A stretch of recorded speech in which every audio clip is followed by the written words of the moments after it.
नमस्कार, आप देख रहे हैं डॉक्टर साहिब, आपके साथ मैं हूं मुस्कान। दर्शकों, आज के इस एपिसोड में हम बात करेंगे और ये जानेंगे कि अचानक अगर किसी का शुगर बढ़ जाता है, शुगर का लेवल या फिर कम जाता है, तो ऐसे स्थिति में क्या करना है। इसी पे बात करने के लिए आज हमारे साथ मौजूद है बिहार के जाने माने फिजिशियन डॉक्टर पीवी सिंह। आपको बता दूँ कि ये LNJP हॉस्पिटल में कार्यरत है। सर नमस्कार, बहुत बहुत स्वागत है आपका। हेलो मैम, सर मैं आपसे ये जानना चाहूँगी कि ऐसे बहुत से मरीज़ हैं जो ये जानना चाहेंगे कि कई बार ऐसा होता है कि अचानक से शुगर लेवल बढ़ जाता है या कम जाता है, तो ऐसे स्थिति में क्या करना चाहिए। मैम दीज आर क्राइसिस, जैसे कि हाइपरग्लिसीमिया। बहुत सारे पेशेंट्स ऐसे आते हैं जिनका शुगर लेवल बहुत ज़्यादा बढ़ा रहता है। तो ऐसा कंडीशन जैसे डायबिटिक कीटोएसिडोसिस होता है, तो इनको हम लोग इन्फ्यूजन पे लेते हैं या मान लें कि स्लाइडिंग स्केल ऑफ इंसुलिन पे लेते हैं।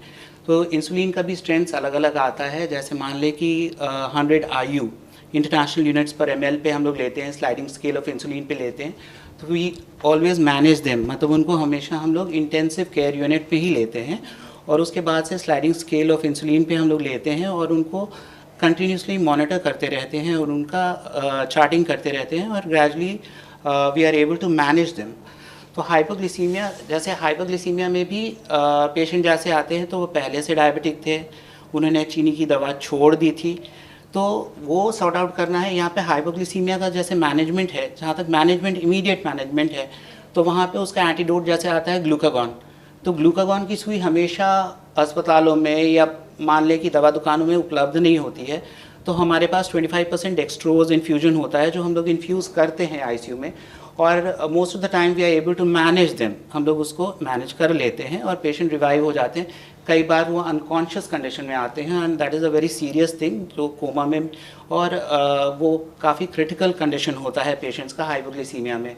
तो वैसे क्राइसिस को we are able to manage them in such situations. ऐसा कंडीशन होता है कि पेशेंट मान लें कि उस अनुपात में खाना नहीं खाए हैं, वो मान लें कि दस्त से पीड़ित हैं या बीमार रहे हैं और उन्होंने इंसुलिन ले रखा है या चीनी की दवा ले रखी है, लेकिन खाना नहीं खाया, किसी कारण वो फास्टिंग में चले गए, तो उतना ईंधन खाने में वो नहीं ले पाए, उस अनुपात में नहीं ले पाए। तो ऐसे में क्या होता है कि दवा ज़्यादा रह गई और कैलोरीज नहीं गया, तो हाइपोग्लिसीमिया प्रेसिपिटेट हो जाता है। तो शुगर का लेवल मान लें कि 60 से नीचे 33, 34 ऐसा कंडीशन आ गया तो कोमाटोज होने लगते हैं, पर्स्पिरेशन, पसीना आने लगता है, थरथराहट आने लगती है, ट्रेमर्स आने लगते हैं, और ऐसे में पेशेंट्स आते हैं हमारे पास तो भी इंटेंसिवली उनको मैनेज करते हैं, डेक्सट्रोज देते हैं और उनको फिर we are able to revive them intensively. उनका सारा वाइटल्स, उनका पैरामीटर्स, उनका heart rate, SpO2, BP, everything we monitor and then we are able to successfully revive them. और आपको क्या लगता है कि आज जो शुगर के पेशेंट इतनी ज़्यादा बढ़ रहे हैं, तो उसका मुख्य कारण क्या हो सकता है, क्योंकि आजकल हम बहुत से ऐसे पेशेंट देख रहे हैं जिन्हें शुगर हो रखा है।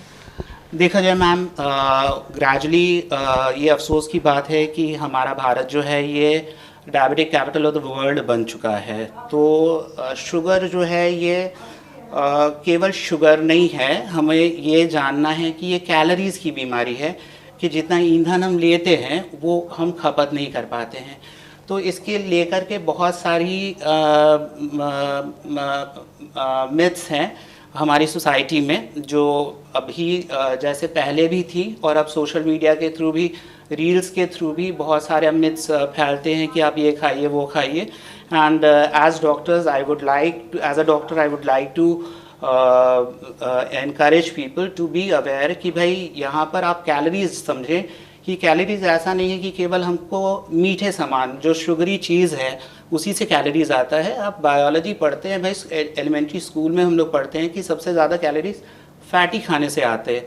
तो मान लीजिए कि आप बिना चीनी की चाय पी रहे हैं, जस्ट फॉर एग्जांपल, जैसे कोई भी डायबिटिक पेशेंट हमारे पास आते हैं तो भाई हमें चीनी की चाय मत दीजिए, ठीक है, जैसे with just for the sake of being a diabetic.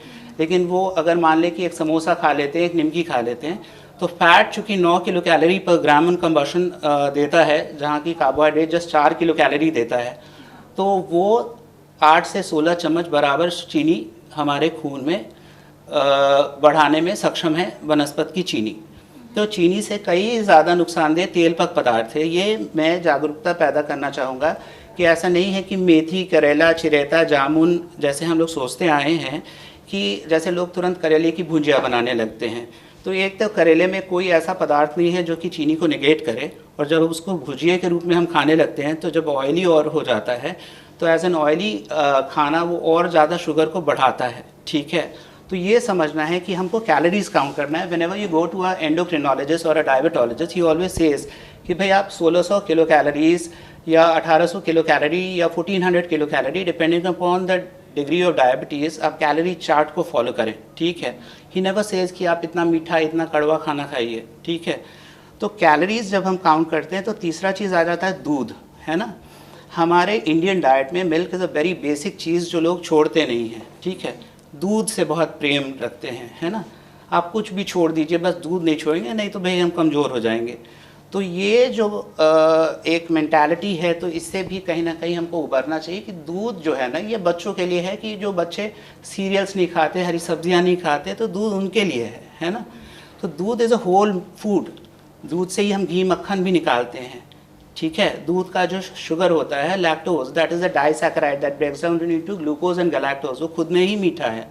तो दूध is a very rich food. ठीक है, तो अगर मान लीजिए कि हम हर तरह का परहेज़ कर रहे हैं, टहल रहे हैं, घूम रहे हैं और 1 लीटर दूध पी ले रहे हैं, तो मेरा सारा तो वो इसी पे निर्भर करता है कि भाई डॉक्टर 1 गोली लिखेगा, 2 गोली लिखेगा, या आपका चुनाव इंसुलिन आपके लिए चुनेगा।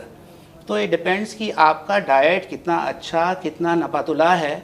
तो हमारा आपका जो हुएवर योर डॉक्टर इज़, वो आपकी दवा कैसा लिखता है। तो यहाँ पर डाइट जो है ना आपका सादा होना चाहिए, रोटी है, हरी सब्ज़ी है, दाल है। यहाँ तक कि आपका ऑयल भी जो है ना, मतलब ऑयल की मात्रा सीमित होनी चाहिए आपके खाने में, आपके राशन में। सर बहुत बहुत शुक्रिया ये तमाम जानकारी देने के लिए। हमारे जितने भी दर्शक हैं वो ये समझ पाए होंगे कि जो शुगर का लेवल है वो अचानक अगर बढ़ता है या कमता है तो क्या करना चाहिए। बहुत बहुत शुक्रिया इसके लिए। धन्यवाद। तो दर्शकों, आशा करते हैं कि जो तमाम जानकारी है आपके लिए लाभदायक रही हो। तो आज के इस वीडियो में इतना ही। अगर आपने अब तक हमारे चैनल को सब्सक्राइब नहीं किया तो तुरंत कर ले, साथ ही हमारे फेसबुक पेज को लाइक करें। वीडियो देखने के लिए आपका धन्यवाद।